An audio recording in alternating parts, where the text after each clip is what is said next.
Bonjour tout le monde. Alors, notre cours d'aujourd'hui, c'est sur la rubéole.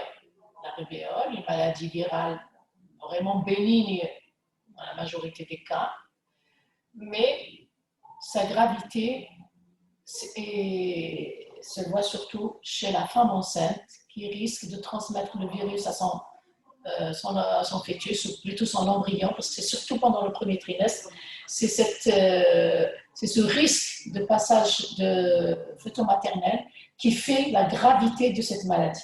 Sinon, la rubéole elle-même, la rubéole acquise, est généralement bénigne. Il y a certaines formes un peu sévères, mais de bons pronostics.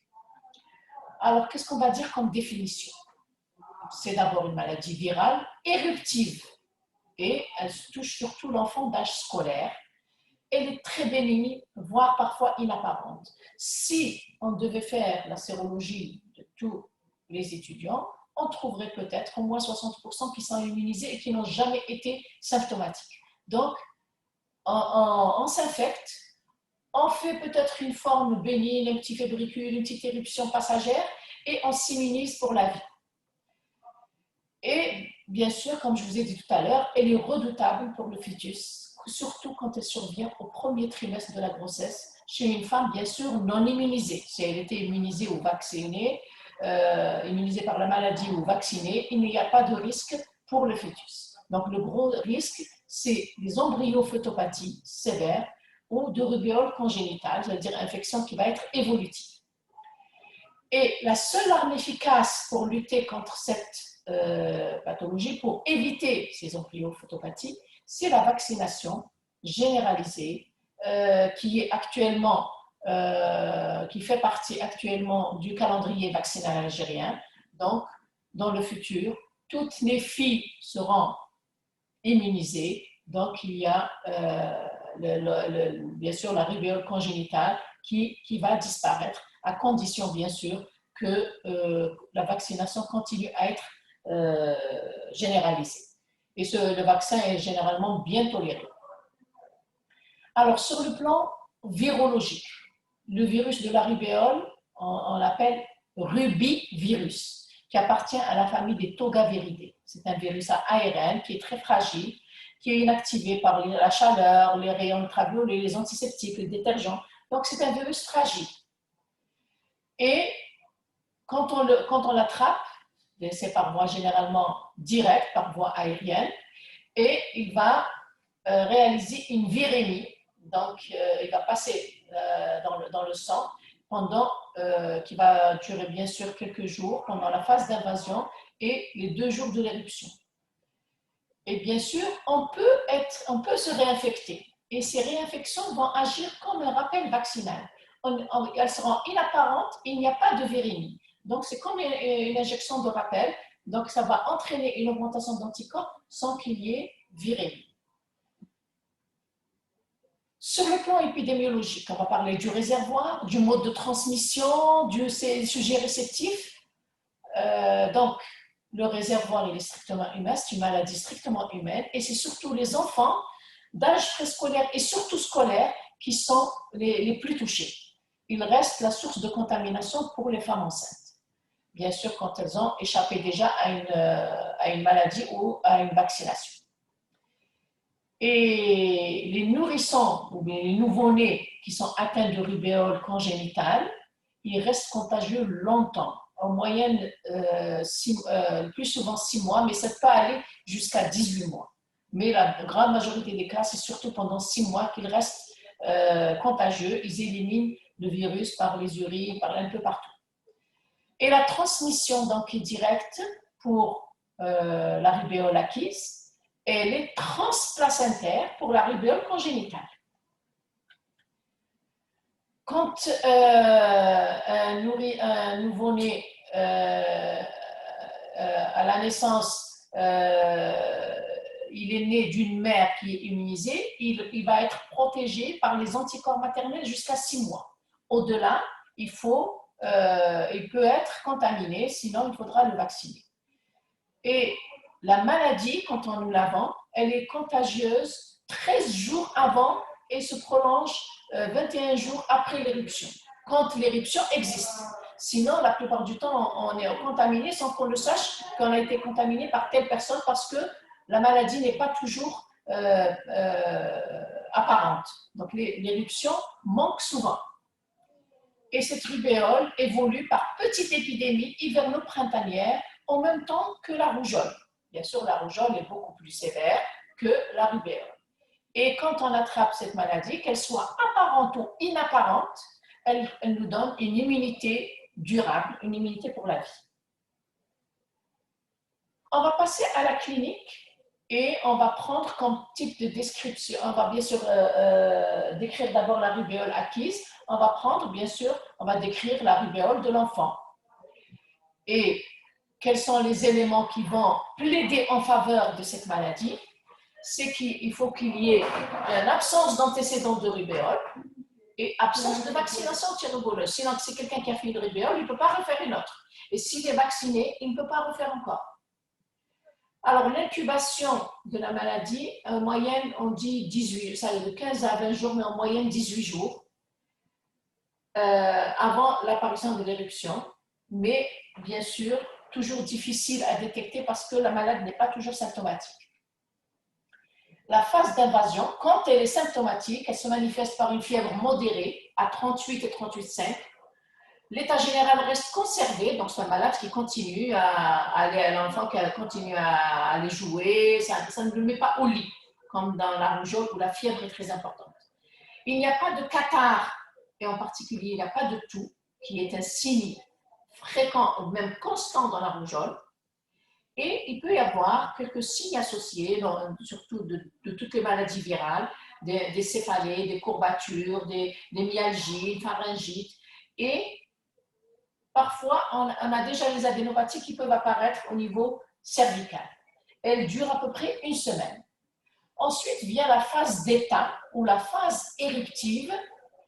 Bien sûr, ce n'est que devant l'éruption qu'on va penser à la rubéole. C'est rare de penser devant juste une petite fièvre sans éruption. C'est devant la fièvre et plutôt l'éruption et l'aspect de l'éruption et son évolution qui va faire penser à la rubéole. Donc, c'est un exanthème maculopapuleux, morbilliforme. Quand on dit morbilliforme, ça veut dire qu'elle ressemble à la forme de la rougeole. Parce que le virus de la rougeole, on l'appelle le virus morbilleux. C'est pour ça que c'est de là que vient cette appellation morbilliforme. Donc, elle prend la forme de la rougeole. Sur le plan aspect, ça veut dire des lésions élémentaires. Et on dit qu'elle est le premier jour morbilliforme et le deuxième jour, elle est scarlatiniforme. En fait, très discrètement scarlatiniforme, surtout parce que les éléments vont confluer. C'est pour ça qu'on dit un aspect scarlatiniforme. Et ça disparaît au troisième jour. Donc, c'est une éruption qui dure 48 heures. Alors, on va décrire ces lésions élémentaires cutanées de la rubéole. Ce sont des macules ou maculopapules qui sont plus pâles et plus petites que celles de la rougeole. On a décrit déjà la rougeole, on a dit que c'était des maculopapules rouges vifs et qui sont arrondies, elles sont isolées ou groupées en amas, mais avec toujours des espaces de pollen. Ici, la différence, c'est que les éléments sont plus petits, donc de diamètre, et puis la couleur, elle est rosée, plutôt que rouge vif, comme dans la rougeole. Et elles sont de la même façon, soit isolées, soit groupées en amas avec des espaces de pollen. C'est pour ça qu'on dit morbilliforme. Et le siège de cette éruption, elle commence comme dans la rougeole, au niveau de la face et derrière les oreilles. Mais elle se généralise en quelques heures, alors que dans la rougeole, elle se généralise de façon descendante en 4 jours. Et elle respecte classiquement la plante des mains et la plante des pieds. Et l'évolution se fait en une seule poussée sur 72 heures. Donc 72 heures, c'est le jour de la disparition de l'éruption. Donc premier jour morbilliforme, deuxième jour scarlatiniforme, et troisième jour, elle disparaît. Donc vous voyez que c'est une éruption fugace. Elle ne reste pas longtemps. Alors que la rougeole, elle reste quand même les 4 jours de généralisation, puis il faut 4 jours pour la disparition, avec la desquamation qu'il y a. Et dans la rubéole, il n'y a pas de desquamation. Bien sûr, l'exanthème, quand vous avez un exanthème, il faut toujours examiner les muqueuses. Et la cavité buccale peut parfois vous permettre de faire un diagnostic précis. Comme ce qui est vu dans la rougeole, vous avez le signe de Koplik, ça permet de faire avec certitude le diagnostic, de poser avec certitude le diagnostic de la rougeole. Donc, l'énanthème, il est fait soit d'une pharyngite avec parfois conjonctivite. Et le signe qui est un peu plus constant, ce sont les adénopathies occipitales. Ce sont des adénopathies fermes, légèrement sensibles, et surtout au niveau des chaînes occipitales. Elles peuvent être accompagnées d'une fièvre modérée 38-38,5 et du splénomégalie, bien sûr, qui sont inconstantes. Voici des images de rubéole chez une femme, chez le nourrisson, chez le grand enfant. Donc, vous voyez, c'est des éléments qui sont rouges, mais pas très vifs, soit isolés ou groupés en amas, mais il y a toujours des espaces de pollen. Vous voyez là au niveau du visage, chez le nourrisson, et derrière les oreilles. Alors, on a vu la forme typique, mais ce n'est pas la plus fréquente. On va voir maintenant les autres formes cliniques de la rubéole acquise et qui sont beaucoup plus fréquentes. C'est surtout les formes inapparentes, c'est-à-dire que c'est des formes sérologiques. Quelqu'un qui a été contaminé, il ne fait aucun symptôme, et vous faites la sérologie, vous allez trouver une sérologie positive. Donc, c'est ce qu'on appelle les formes inapparentes. Elles représentent à peu près, en tout cas, plus de 50%, autour de 60% de la population qui font des rubéoles inapparentes. Bien sûr, les personnes qui ne sont pas vaccinées et qui n'ont pas fait déjà la rubéole. Les formes sévères, elles sont rares.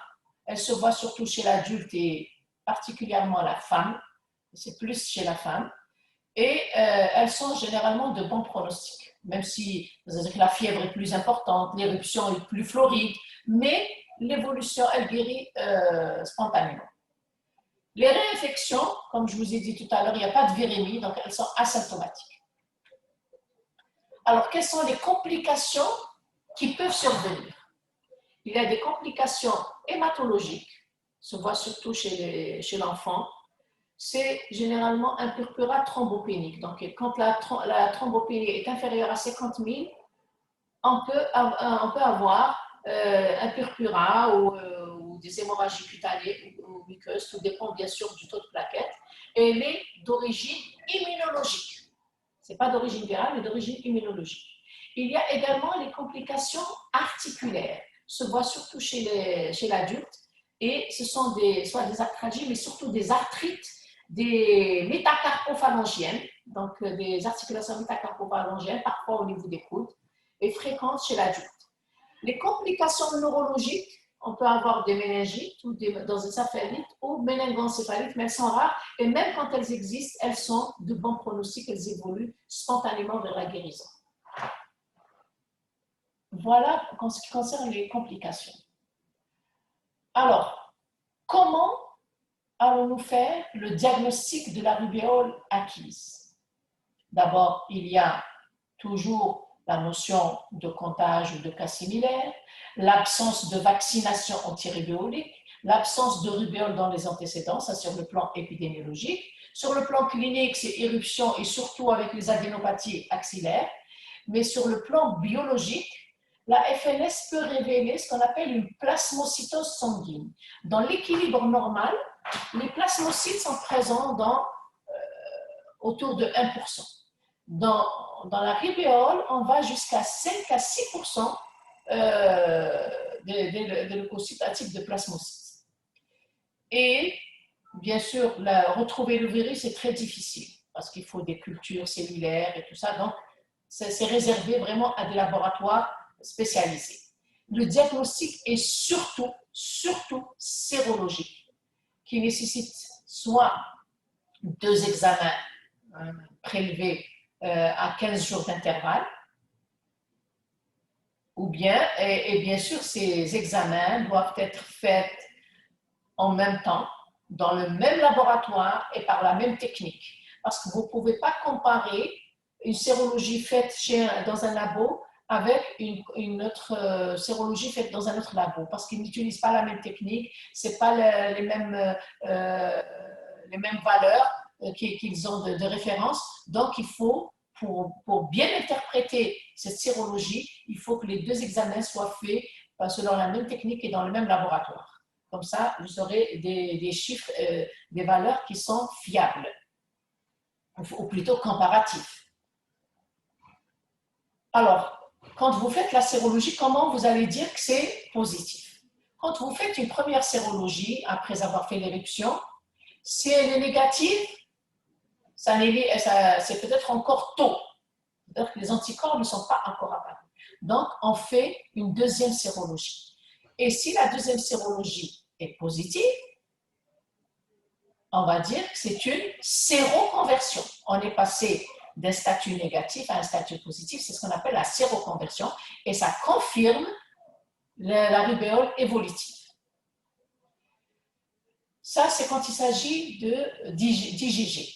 Maintenant, si on fait la sérologie, on fait juste un examen, mais on titre les IgM et qu'on trouve des IgM à la phase aiguë, on peut dire avec certitude que c'est une rubéole évolutive, parce que les IgM ne sont retrouvés que dans la rubéole évolutive, qui disparaissent au bout de 2 mois.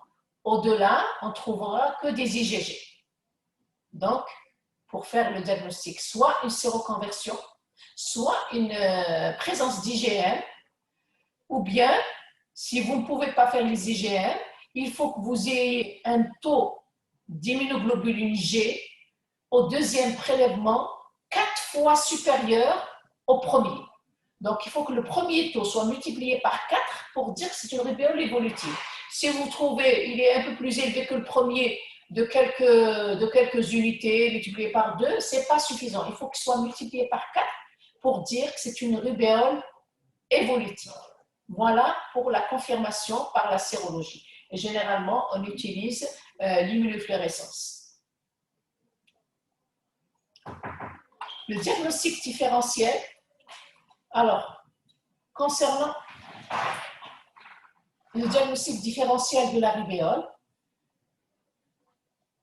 devant l'éruption, on peut évoquer plusieurs pathologies qui ont le même aspect de la rubéole, qui donnent ce qu'on appelle les éruptions maculopapuleuses. Et celles-ci peuvent faire évoquer, on a commencé d'abord par la rougeole, mais dans sa forme atypique, parce que quand c'est la forme typique, le diagnostic est clair. Ou bien une mononucléose infectieuse, qui est une maladie virale due au virus d'Epstein-Barr, qui peut se manifester dans l'évolution naturelle dans 10%, associée à une fièvre au long cours de plus de 15 jours, avec des adénopathies cervicales, une splénomégalie, une angine pseudomembraneuse, et dans 10% des cas, elle peut s'accompagner d'une éruption morbilliforme. Et à ce moment-là, bien sûr, le fait qu'il y ait une fièvre prolongée, des adénopathies et surtout l'angine pseudomembraneuse, c'est plus facile de penser à la mononucléose infectieuse. Et dans la mononucléose infectieuse, comme il y a cette angine pseudomembraneuse, souvent on prescrit l'amoxicilline. Et l'amoxicilline, elle va déclencher l'apparition d'une éruption morbilliforme, sans que le patient soit allergique au pénicilline. Donc, cette éruption morbilliforme peut être prise pour une rubéole.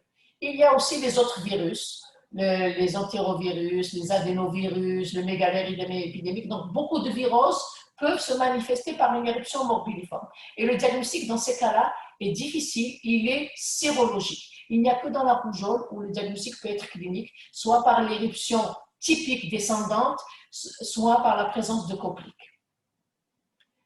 Alors, devant des adénopathies cervicales isolées, quand il n'y a pas d'éruption, on peut penser à la primo-infection toxoplasmique ou à une maladie, une mononucléose infectieuse où l'éruption peut manquer, ou une maladie des griffes du chat, mais dans ce cas-là, on retrouve la notion de griffure du chat dans la région satellite des adénopathies. Alors, quelles sont les mesures thérapeutiques de la rubéole? comme on a dit que c'est une maladie bénigne, elle évolue spontanément vers la guérison. La plupart du temps, le traitement n'est que symptomatique, basé sur les antipyrétiques, pas plus. Quant aux mesures préventives, bien sûr, un enfant qui fait scolarisé, qui fait la rubéole, l'éviction scolaire n'est pas obligatoire, sauf si une de ses enseignantes est enceinte, pour éviter le contact avec cette femme enceinte. Maintenant, si elle est vaccinée, il n'y a pas de souci. L'enfant peut aller à l'école. Et bien sûr, il faut toujours, toute femme enceinte doit éviter tout contact avec quand elle est séronégative, elle doit éviter le contact avec les enfants qui font une éruption. Suspecte de rubéole, bien sûr. Et si la femme enceinte n'est pas vaccinée, il faudra la vacciner après la naissance. On ne peut pas le faire pendant la grossesse parce que c'est un virus vivant atténué.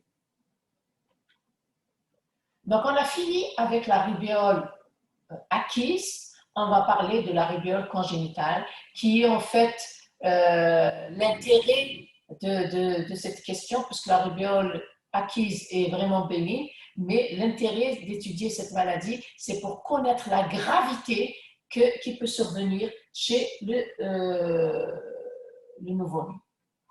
Alors, les formes de rubéole congénitale, elles vont varier selon la date de contamination. Plus la contamination de la femme enceinte se fait tôt par rapport à l'âge de sa grossesse, et plus il y aura une gravité. C'est-à-dire, c'est pendant l'embryogénèse. Tant qu'un organe n'est pas encore formé, il risque d'être mal formé.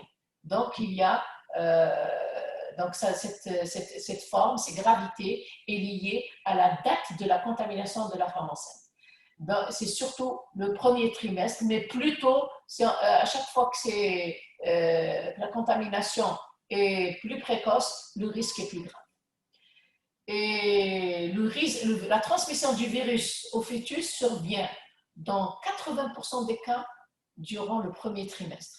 Et à la fin de la gestation, généralement au moment de l'accouchement, si elle fait une rubéole au moment de l'accouchement. Le virus, il traverse le placenta et il agit par deux mécanismes. Soit un effet cytolytique, donc il tue les cellules, ça entraîne la mort cellulaire, et ce qui est responsable généralement des avortements. Ou bien un ralentissement des mitoses, donc de la multiplication cellulaire, par altération chromosomique. C'est pour ça qu'il va y avoir des malformations.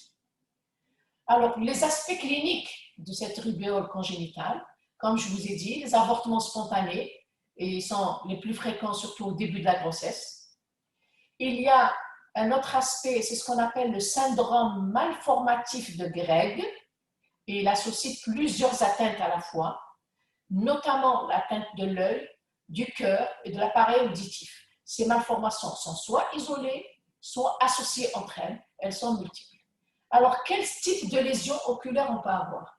C'est surtout la cataracte qui peut être bilatérale, une microphthalmie, un glaucome, donc une hypertension oculaire, et des opacités ou bien des T cornéennes, donc des taches au niveau de la cornée.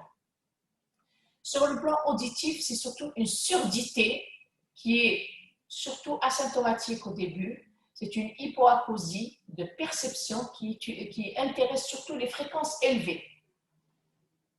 Donc, il ne perçoit pas les fréquences élevées. Les lésions cardiaques, donc tout ce que vous connaissez comme information cardiaque, peuvent survenir avec la rubéole congénitale. La persistance du canal artériel, la communication interauriculaire, interventriculaire, sténose pulmonaire, toutes celles-ci peuvent se voir associées ou bien isolément. Quant aux lésions neurologiques, c'est surtout une microcéphalie et un retard mentaire.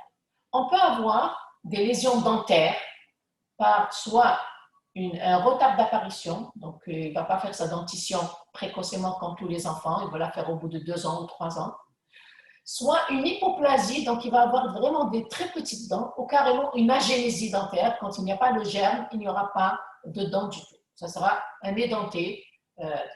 On peut avoir aussi une micrognathie, j'écris macro, c'est une micrognathie, c'est un petit menton. Alors, le troisième aspect, donc on a vu les avortements spontanés, le syndrome de Gregg, et le troisième aspect, c'est ce qu'on appelle la rubéole congénitale évolutive. Donc, c'est une infection généralisée qui touche tout le système réticulo-endothélial. Donc, c'est une infection virale chronique généralisée. Elle touche tous les viscères et le pharynx. Donc, elle est associée aussi à des malformations constantes à la naissance. Il peut y avoir une hépatomégalie, une splénomégalie, un ictère, une pneumopathie interstitielle, une myocardite. Donc, tous les organes peuvent être touchés en associé avec les malformations qu'on a décrites dans le syndrome de Gregg. Alors, cette rubéole congénitale, qu'est-ce qu'elle associe à la naissance? Hypotrophie, purpura thrombopénique, comme je vous ai dit, hépatite avec hépatomégalie, splénomégalie, ictère, méningite lymphocytaire avec des signes neurologiques, des myocardites et pneumopathie interstitielle. C'est ce que je viens de vous dire juste avant. Et l'évolution, bien sûr, peut être mortelle, parfois guérison, mais avec de très lourdes séquelles. Voici ici, vous avez là une T cornée. Sur la cornée, vous avez comme une sorte de cataracte. Alors, le diagnostic positif de la rubéole congénitale. Si on arrive à rechercher le virus, ça peut se faire au niveau du prélèvement pharyngé, au niveau des urines et sur le LCR. Donc, vous pouvez trouver le virus partout. Mais, la plupart du temps, pour faire le diagnostic, c'est la recherche d'anticorps spécifiques type IgM, parce que, en fait, pour les différencier des anticorps transmis par la mère transmet les IgG, pas les IgM. Donc, si on trouve des anticorps de type IgM chez le nouveau-né, c'est que c'est lui qui les a fabriqués, donc c'est une rubéole évolutive. Voilà, et on peut se faire par ELISA. Alors maintenant, bien sûr, l'intérêt de cette question, c'est de savoir qu'est-ce qu'il faut faire devant une suspicion de rubéole chez une femme enceinte. Alors, dès la première consultation, si elle fait une éruption, on doit lui faire une sérologie. Alors, la sérologie, la première sérologie, elle est négative. Dans ce cas-là, donc la patiente, s'il n'a pas d'anticorps, ça veut dire qu'elle n'est pas immunisée. Mais ça ne veut pas dire qu'elle n'a pas été contaminée. Donc, il faut lui refaire une sérologie 2 semaines plus tard. Alors, si cette deuxième sérologie est positive, donc c'est une primo-infection rubéolique, donc c'est ce qu'on appelle une séroconversion. Passer d'une sérologie négative à une sérologie positive, c'est-à-dire que c'est une rubéole évolutive qui doit bien sûr indiquer l'interruption de la grossesse. Maintenant, si cette deuxième sérologie est négative, ça veut dire que l'éruption qu'elle fait n'est pas due à une rubéole, mais la patiente reste à surveiller. Il faut lui faire régulièrement des sérologies pour voir si elle se contamine autrement. Donc ça, elle reste une parturiente plutôt à surveiller. Maintenant, si la première sérologie que nous avons faite est positive, on ne peut pas savoir si c'est une sérologie ancienne, si c'est une immunité ancienne, ou bien c'est une immunité récente. Qu'est-ce qu'il faut faire? Il faudra rechercher les IgM. Si les IgM sont présents, ça veut dire que c'est une primo-infection. Donc, c'est une infection évolutive. S'il n'y a pas d'IgM, c'est-à-dire que c'est une infection ancienne, donc elle est immunisée, il n'y a plus de risque chez cette patiente. Et il faut savoir que toute femme enceinte doit bénéficier d'une sérologie de la rubéole dès la première consultation chez le gynécologue, au premier trimestre de la grossesse surtout. Mais il faut continuer à la faire. Si elle est négative, si elle est positive, ça y est, si elle est immunisée, il n'y a pas de problème, on ne la refera plus. Mais si elle est négative, on doit la refaire régulièrement, tous les mois, jusqu'à la fin de la grossesse, pour voir si elle ne peut pas le contaminer, même en fin de grossesse. Voilà ce qu'il faut faire chez la femme enceinte. Maintenant, la prévention générale de la rubéole. Elle est basée, comme je vous ai dit au tout début, sur la vaccination. Alors, le vaccin de la rubéole est un vaccin vivant atténué. Il est fabriqué, donc c'est à partir de c'est la souche de Plotkin, qui est cultivée sur cellules diploïdes humaines. C'est pour ça qu'il est très bien toléré. Donc il n'y a pas de vaccin qui survient des animaux. Ici, il survient des cellules humaines. Il est efficace, il est bien toléré et il peut être unique, vaccin rubéoleux tout seul. Il peut être associé soit à celui de la rougeole, soit à celui des oreillons, ou aux deux. Donc, il y a des vaccins bivalents, rougeole-rubéole, rubéole-oreillon et ROR, rougeole, oreillon, rubéole. Et c'est tous les trois qui sont des vaccins vivants atténués.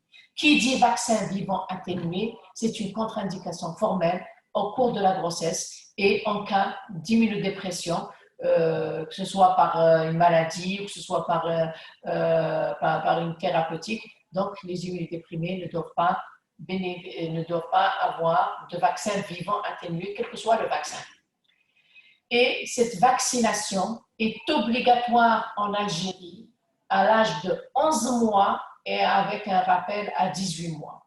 Et bien sûr, c'est ce qui est obligatoire en Algérie. Nous avons les trois, le ROR, rougeole, oreillon, rubéole. Ils sont faits tous les trois à 11 mois et à 18 mois dans le calendrier vaccinal algérien. En conclusion, que peut-on dire de cette maladie? C'est une maladie en général bénigne. Sa gravité réside dans la survenue chez la femme enceinte non immunisée du fait des embryos photopathiques qu'elle peut engendrer. Et seule la vaccination généralisée permet de la prévenir. Je vous remercie pour votre attention.